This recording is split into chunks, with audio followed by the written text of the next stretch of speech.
Wow. K Farmer. Hello. Good evening. Good evening, sir. Today you're super excited. Yes, it's always my happiest day when I harvest and when I'm about to harvest. That excitement. Okay. Being a young farmer. Which type of onion is this? This is called Malbec. Malbec. Yeah, from Hydrotech. It's doing super well, as you can see. Here is Rumuruti, Laikipia County. And this is K Farmer. This is our amazing farm, Daisy Farm. Tell them to subscribe to your channel. Yeah, kindly. And to follow pako kwa TikTok mtu wangu. I saw you there. Hit up to the subscription button and you learn more. And thank you for the returning subscribers. Yes.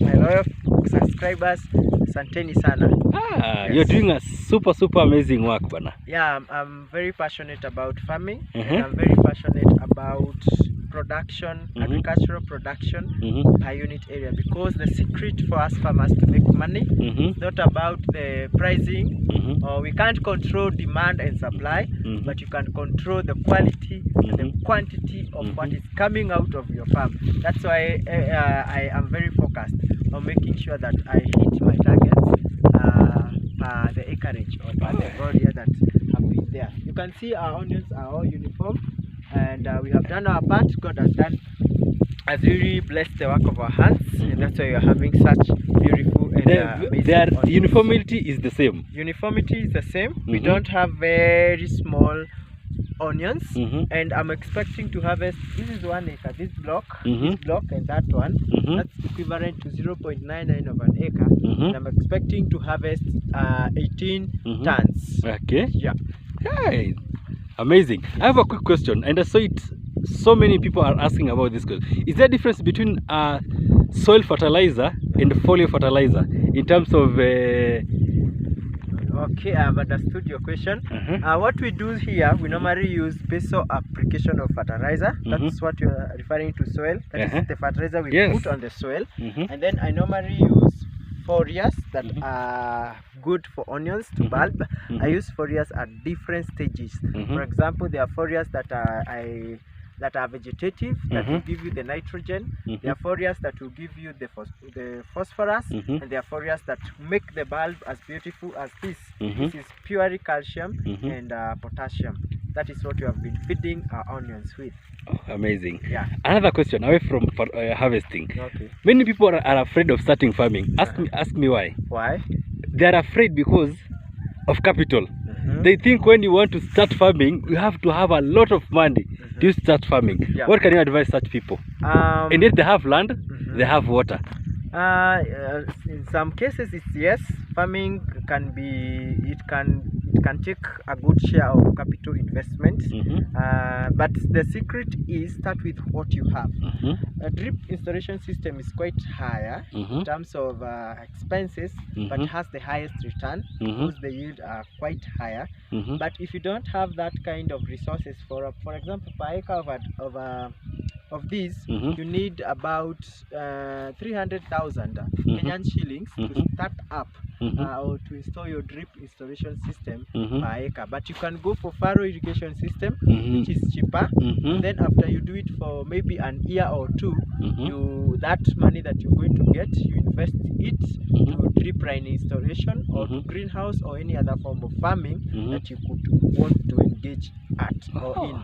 So watu mmesikia? Yeah. Si lazima ukuwe na pesa mingi at millions and millions and millions. No. Hapana. Start with what you have. For example, you need just an operation cost of 250,000 to operate an acre of onions, whether you're doing it on furrow irrigation or any other irrigation. Not necessarily this. And if you're very keen in rad utilization, you still get your yield correctly and proportionally.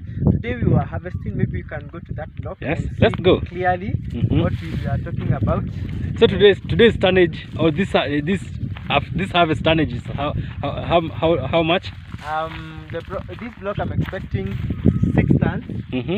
These ones I'm expecting 6 tons, and that block I'm still expecting 6 tons. Come along, you can see. Wow. You can see how the arrangement of the onions here. They are all uniform. used a spacing of 8 cm. You can see the onions are all uniform, big onions, good for supermarket. Most farmers say they fear growing big onions, but that is not my case, because me, I want big onions that will give me good tonnage. Even if the pricing will be lower, I will make my concentration is tonnage. Yeah, that is my secret. So you're focused more on the tonnage, yeah? I'm focused on the tonnage, what I'm able to produce, and then because right now, for example, in our nation, the yield, the pricing are very poor. But once I have the correct tonnage, I'm able to break even and have enough. So this is it. This is the picture of what I'm speaking about. These are good quality onions. Today we were cutting them. They are well cured. Let me show you about curing. You can see the curing process. You see the onions has really closed up. This is an indicator that I can store these onions for a longer time and stay. So one line, let me tell you one thing, like this bed, okay, or this bed right here, as you can see it, I'm able to harvest close to between 250 and 280 kilos. If I multiply with the number of lines per acre, I get my tonnage. So that is it. It's a beautiful harvest. What you feed will always grow. Success in the details. Go to the bits and bytes of it until you get your yield correctly. Tell them about your classes and your consultation. Okay, I do classes. You can always hang along. Every Monday we are doing training of farmers via Zoom. From what time to what time? From 7:30 to around 9:30 East African time, where we talk more about increasing our yield per acre. Okay. Thank you very much. Okay. Thank you, Cape Farmer. Yeah. Subscribe. Keep planning to Cape Farmer. Yes. All right. Okay. Road to I think 3,500. Yes. All the best, my friend. Thank you. All right.